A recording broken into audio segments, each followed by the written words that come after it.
هاي، انا هدير. النهارده بقى جاي لكم فيديو جديد. حابه بس ابدا الفيديو بالصلاه على النبي. حابه كل اللي بيتفرج عليا كده ينزل يصلي على النبي في الكومنتات. المهم بقى النهارده بقى تاني روتين او تاني يوم ليا في اسكندريه. بصراحه هو في يوم قبل ده عملت فيه اوضه الاطفال. انتوا عارفين انا كل يوم بعمل الاوضه، فانا اول يوم عملت الليفينج، تاني يوم عملت اوضه الاطفال، ده تالت يوم قلت اعمل فيه اوضه النوم. طيب انا ما صورتش بقى اوضه الاطفال ليه؟ لان انا كنت لسه واخده اوضه الاطفال، طبعا انتوا عارفين لسه واخده اوضه الاطفال من هنا موديها على القاهره. فاوضه الاطفال هنا كان فيها كركبه كتير قوي، فعلشان خاطر اعمل فيديو وانا بعمل اوضه الاطفال فصدقوني كانت هياخد وقت طويل قوي قوي، وكان هيبقى فيه كركبه كتير. كنت عماله بقى اشوف كل حاجه بقى تتحط، لان انا يعتبر فضيت الدولاب وفضيت الحاجه اللي فيه والحاجات دي كلها. عايزه اقول لكم انا اصلا النهارده مش عارفه باين عليا ولا ايه، بس عايزه اقول لكم تعبانه جدا بامانه بامانه. كنت بعمل الاوضه، انا فعلا كنت تعبانه قوي. المهم كان في بقى شويه حاجات كده في الاوضه، كركبه وكده كانت طالعه من الدولاب. فقلت بقى ايه، قلت ان انا لو صورت وانا بعمل الفيديو هيبقى ممل وهيبقى طويل وكده، فقلت على ايه، لا انا هخلصها كده مع نفسي. ورحت مخلصه بقى ايه اوضه الاطفال كده مع نفسي، وبعد كده وسيقتها ونضفتها. هي فيها بلكونه جيب، عملت البلكونه الجيب فيها شباك، عملت برضو الالموتيل ومسحته وظبطته. بصوا خليتها زي الفل، يعني اتغيرت تماما من ان هي كانت مليانه كركبه لان هي بقت فاضيه ما فيهاش اي حاجه، بس بقى فيها مثلا ايه شنطه الهدوم بتاعه الولاد. حتى شنطه الهدوم بتاعتي انا يعني ما فضيتهاش لسه في الدولاب. لو تلاحظوا ان الدواليب لسه فاضيه، يا دوبك بحط فيها ايه الفرش، بس الفرش بتاع البيت. يعني طبعا لو انتي اول مره تشوفي القناه بتاعتي بتمنى طبعا ان انتي تنزلي كده تحطي لايك وتعملي اشتراك للقناه وتكتبي لي كومنتات كتير كده. حتى لو انتي مشتركه اوريدي بتمنى طبعا ان انتي تحطي لي لايك وتكتبي لي كومنتات. يا جماعه القناه دي جديده، انا عايزه القناه دي تبقى قنبله كده تفرقع كده. عايزه القناه دي يعني ايه تخليني ان انا انسى القناة القديمة خلاص بكل حاجة فيها بماضيها بكل حاجة. فعايزة القناة دي تبقى العوض بقى ليا، فانا عايزاكم تساعدوني ان القناة دي تكبر ان شاء الله. هي مش هتكبر اكيد غير بيكم انتوا. حبيت بقى اول حاجة اعملها ان انا قلت اغير بقى الطقم بتاع السرير. طلعت كده طقم نضيف. عايزة اقول لكم يعني الدنيا كلها تراب اصلا، يعني هي مش باينه في الفيديو، بس بجد الاوضه كلها تراب، في كل حته فيها باين عليها التراب، فما كانتش احسن حاجه بصراحه. فكنت عايزه اخلصها على طول. بصوا بقى انا المخده دي غسلتها مرتين. مره غسلتها في البانيو، يعني الناس قالوا لي اغسليها في البانيو حتى لو تلاحظوا الفايبر اللي فيها قل، ومره حد قال لي حطيها في الغساله. وفي تلك الحالتين ما نضفتش. هي تقريبا هي يا اما عايزه تترمى وعايزه يتجاب مخده غيرها، يا اما عايزه يتجاب لها الكفر اللي هو فيه كفر كده مخده بيتباع، بشتريه وبخيطه فيها وخلاص على كده. والكفر ده ممكن يتشال، يعني اشيل الخياطه دي واغسله بعد كده ايه اقوم حطاه تاني. فمش عارفه مره غسلتها نقعتها في البانيو وغسلتها وكده وسبتها يومين في البلكونه تنشف خالص، وما حسيتش ان هي يعني نضفت او ان هي كده. المره التانية بقى انا كنت حطيتها جوه الغساله كده ورحت غسلها بقى. ففي تلك الحالتين بصراحه النتيجه ما عجبتنيش. المهم عايزه اقول لكم يا بنات النجفه هنا في الاوضه تقريبا كده بايظه بقالها كام سنه، وممكن اصلا محتاجه حاجه بسيطه جدا وما اتعملتش. طبعا ما اتعملتش ليه؟ اكيد انا مش هجيب بقى كهربائي وانا قاعده لوحدي في البيت. ف كل ما اقول لجوزي عايزين نصلحوها يقول لي ماشي هتتصلح ماشي هتتصلح، وطبعا ما بتتصلحش. هو زيه زي اي راجل مصري اصيل بيقول ماشي وما بيعملش الحاجه. فتمام، فقررت كده طالما بقى انا هقعد هنا وهقعد فتره بقى ولوحدي وخلاص كده، يعني اعتبر هستقر لوحدي انا وولادي. فقررت بقى ان انا ان شاء الله ماما تبقى عندي او اخويا او اي حد ويجيبوا لي بقى كهربائي علشان خاطر اصلح النجفه دي ان شاء الله. الشقه هنا مش جاهزه. هقول لكم انا بقى، هتقولي لي طب ما شقه اكتوبر برضو قلت ان هي مش جاهزه. هقول لكم ليه. انا كنت في حاجات كنا واخدينها هنا ودينها هناك، يعني في حاجات مودينها هناك وفي حاجات جايبينها جديده اوريدي بتبقى هناك، فاهمين قصدي؟ ف... فهنا الشقة فيها حاجات ناقصة وهناك برضو الشقة فيها حاجات ناقصة، فهو ده اللي مخلي الدنيا ايه مش احسن حاجة يعني. المهم انا اكتشفت في الفيديو دلوقتي ان الملاية من تحت يا جماعة عاملة، انا بجد ما كنت شايفاها في الفيديو، تصدقوا اتضايقت، هقوم دلوقتي اعدلها. ما كنت شايفاها في الحقيقة، شفتها في الفيديو دلوقتي وانا بمنتج الفيديو معاكم. المهم مش عارفين صوت الشنيور ده بجد صعب قوي. الشقق اللي في الوش عندي بتتوضب، انتوا عارفين اصلا ان الشقة هنا مجروحة، يعني الناس يعني العمارات هنا قريبة شوية من بعضيها، فاي صوت جنبي بتحس ان هو عندي في البيت. من يومين والله واحد طلع بالليل قعد يزعق وكده، قعد يقول انا بنتي صحت من النوم مفجوعه بسبب الشنيور ده وبسبب كده وكده ما ينفعش ومش عارف ايه، فضل بقى ايه يزعق لهم يعني. بس المهم دلوقتي بقى ايه، هشيل طبعا المفروض ان انا ارص السراحه، بس انا قلت لا، انا هشيل الاول السجاد انفضه واكنس وبعد كده اقوم رصه السراحه. ليه بقى؟ لان انا لو رصيت السراحه الاول، بطني هنا كنت متدمره بجد، انا لو رصيت السراحه الاول وبعد كده جيت انفض، فطبيعي يا جماعه التراب هيتنفض على السراحه فالدنيا هتتطرب تاني. فقلت لا، انا هنفض الاول السجاده وبعد كده اقوم حاطه واكنس وكده. بصوا انا هدومي بقى فيها تراب، انا عايزه اقول لكم انا كل ده ما طلعتش على الريسبشن. انا الريسبشن تقريبا انا هاخده على يومين، لان هنا الريسبشن اللهم بارك كبير، فمش هقدر ان انا اخلصه على يوم بالتعب اللي انا فيه. فقلت الاول هنا بصوا كنت خلصانه بجد.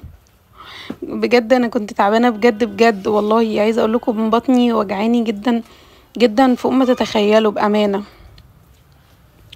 المهم بجد انا كل ما باجي اتكلم في موضوع انا بنسى انا كنت بتكلم في ايه. هنا قلت اخد برضو، مش قادره اوطي، قلت اخد من تحت الكومود وانا قاعده كده.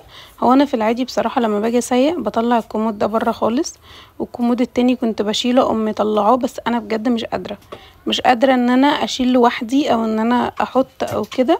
يعني الحمد لله على كل شيء، هي فتره وهتعدي وهخش بقى على الفتره الايه الاصعب يا جماعه، اللي هي ايه بقى الفترة الاصعب بقى، فترة بقى الولادة والبيبي والعياط والرضاعة والبامبرز يا لهوي.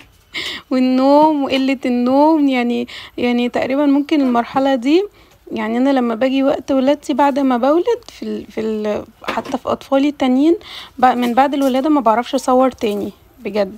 فادعولي ان انا ربنا يديني الصحة والعافية، وان انا ايه ويشفيني ويعافيني عشان خاطر اعرف اصور معاكم. والله يا جماعة الناس اللي تقولك الفلوس كل حاجة، هي الفلوس مهمة في حياتنا، بس الصحة اهم من اي حاجة. الصحة رقم واحد في حياتنا كلنا، رقم واحد في حياة اي حد.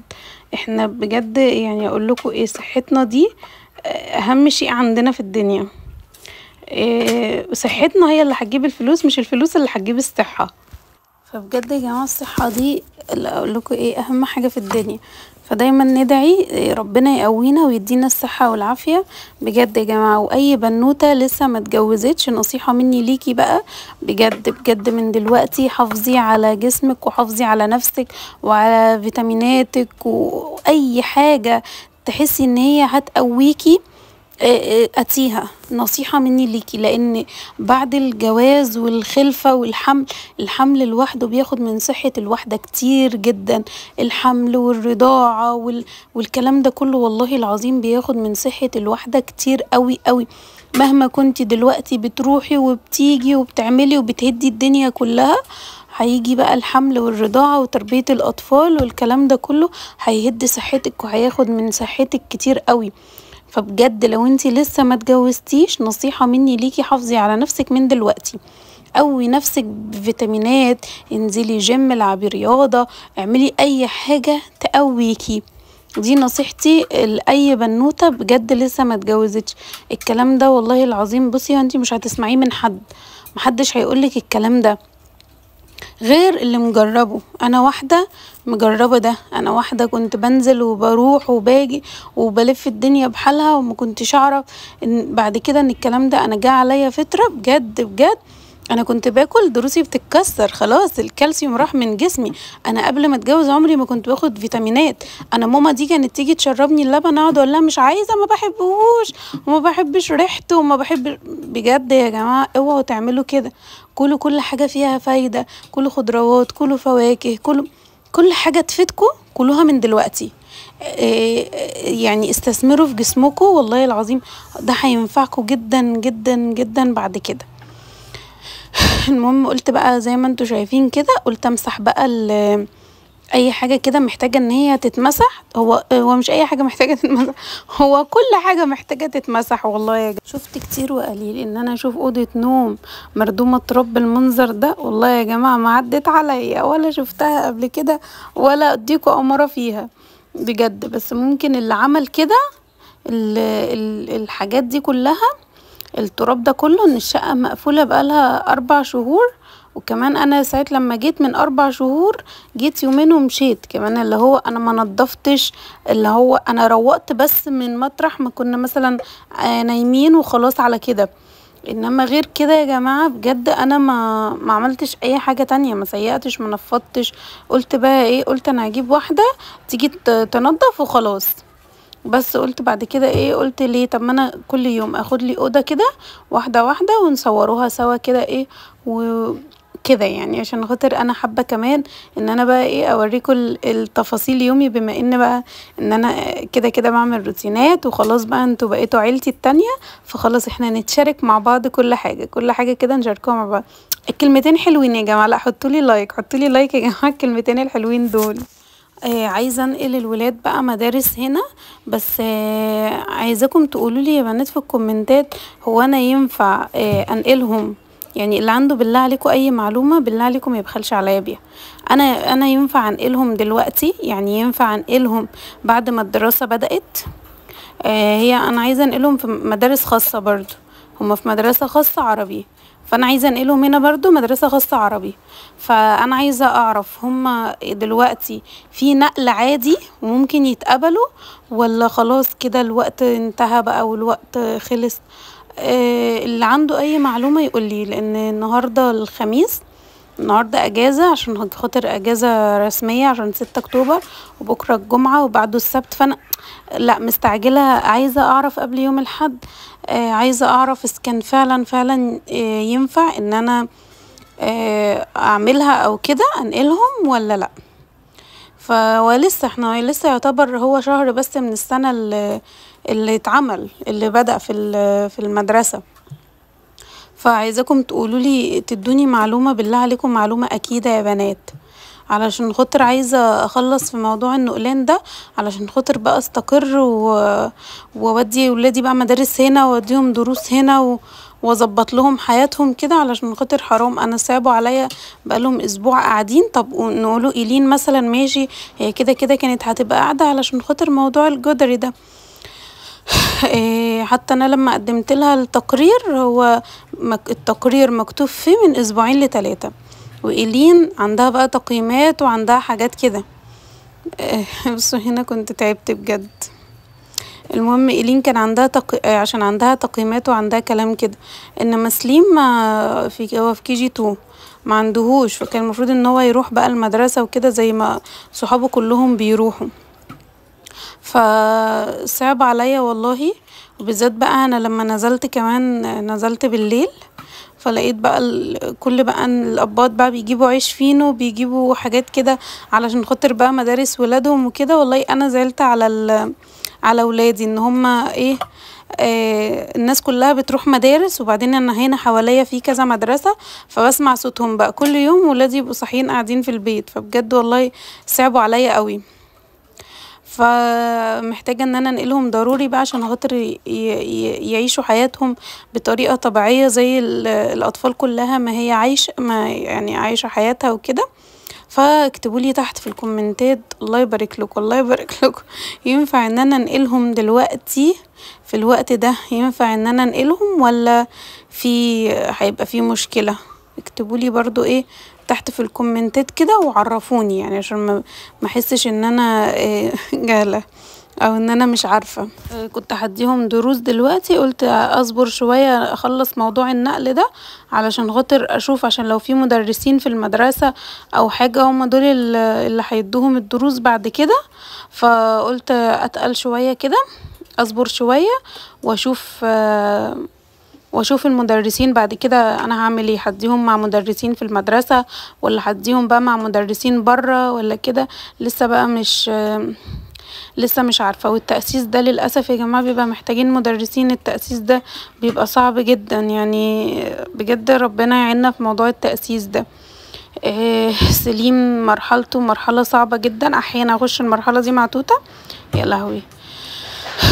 ده انا عايزه اقول لكم مرحله بقى ايه مسكه القلم اصلا بتبقى مرحله برضو صعبه.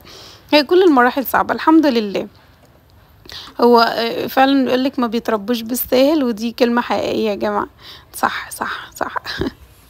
المهم هنا بقى كنت بروق السراحه، وكان في شويه حاجات في البتاع ده اسمها ايه، كان في شوية حاجات في الشنط اللي انا جايباها طلعتها. انا مش جايبة لسه كل حاجتي، لسه هروح اجيب باقي حاجتي كلها، فهروح بقى اجيب بقية الحاجة وكده. انا الحاجة اللي انا جبتها رصيتها، الحاجات اللي محتاجة تتحط في الدرج بحب احط المشاط الفرش الحاجات دي كلها في الدرج، فروحت حطاها برضو. وهنا بقى خلاص يعتبر مسحت كل التراب، يعتبر العفش كله كده اتمسح. بصوا انا كنت داخله تقريبا بجردل الميه، فهزيت هزيت الستاند بقى، فحاولت ان انا ايه اظبطه كده. اديني اهو بصوا، بجد يا جماعه ربنا يقويني، دعولي يا جماعه ربنا يقويني على بقيه الشقه. المهم قلت بقى حطيت في الميه بريكس، اسمه بايركس ولا بريكس صح، بريكس هو ده. لقيت ازازه هنا كنت قايله لكم انا حطيتها فيها. بصراحه يا جماعه كنت عايزه احط كلور كمان ما لقيتش، لقيت ديتول، فقلت لا انا مش هحط ديتول في اوضه النوم، فبحب عشان دايما تبقى ريحتها حلوه. رحت حاطه البريكس ده. كنست كمان بقى من ورا السرير ده عشان خاطر في عمود ورا السرير زي ما انتوا شايفين، ففي فراغ كده شويه ورا السرير. فالفراغ ده عايزه اقول لكم ان هو ساعات بيلم تراب، فبكنس فيه في الفراغ ده. ورحت برضو مسيقه اسمها ايه دي، بالشرشوبه برضو مسيقه الحته دي. بصوا هنا انا كنت هعيط بجد يا جماعه. باين عليا ولا باين اكتر؟ من كتر التعب عماله اقول يا رب امتى اخلص، يا رب امتى اخلص. ده انا كده وكل يوم اخلص اوضه بجد. يعني انا الشقه دي كلها كانت عادي بتتسيق معايا في يوم، ما عنديش اي مشكله. اللي انا وصلت له ده يا ربي. يلا الحمد لله يا جماعه، خير كله خير من عند ربنا. المهم بصوا هعيط بجد يا جماعه، بجد هعيط. اللي هو خلاص الحمد لله انا يعتبر ايه خلاص كده قربت اخلص. قومي يلا انتي كمان شوفي كده وراكي ايه، خلصي انتي كمان. عارفين بقى انتوا اصلا اللي متابعين فيديوهاتي اتفرجوا على فيديوهاتي وتابعوا معايا وخلصوا معايا اوضه. يعني اتفرجوا مثلا على الليفنج وقوموا انتوا كمان خلصوا الليفنج. انا عملت اوضه الاطفال ما صورتهاش، بس انتوا كمان خلصوا. كل يوم اعملوا اوضه بجد يا جماعه. الموضوع هيبقى مريح، منها هيبقى مريح ومنها هتقعدي شهر مثلا الشقه عندك نظيفه. بعد ما تخلصي كل يوم اوضه هيبقى اللي هو الترويق العادي خالص، اللي هو ان انتي هتكنسي بالمكنسه اللي بالكهرباء. تروقي الترويق العادي اليومي ده وخلاص على كده. فبجد هيبقى مريح قوي قوي ليكي. فانا من رايي يا بنات ابتدوا انتوا كمان اعملوا كده، كل يوم تعملوا اوضه. الاوضه مش هتاخد معاكي يعني هتاخد ايه ساعة في اليوم، فالساعة في اليوم ده يلا قومي انتي كمان اعمليه عشان خاطر نبقوا زي بعض بقى. عايزة اقول لكم انا هنا كنت خلصت وخلصت الاتنين مع بعض بجد الحمد لله. قلت بقى خلاص كده سيقت وبفرش بقى السجادة. مرحلة السجادة دي بصراحة يا جماعة احلى مرحلة قبل مرحلة المعطر، يعني هي احلى مرحلة بالنسبة لي مرحلة المعطر بتبقى تحفة قوي. المهم بقى هنزل الستارة وهرش معطر. انا حاطه الباليتة بتاعت البمبوزة بتاعت توتة، حطها لها هنا معلقاها لها هنا بقى عشان بلبسها لها كده يعني تبقى قدامي. وبس كده يا جماعه، ده كان الفيديو بتاعي النهارده، يا رب يكون عجبكم.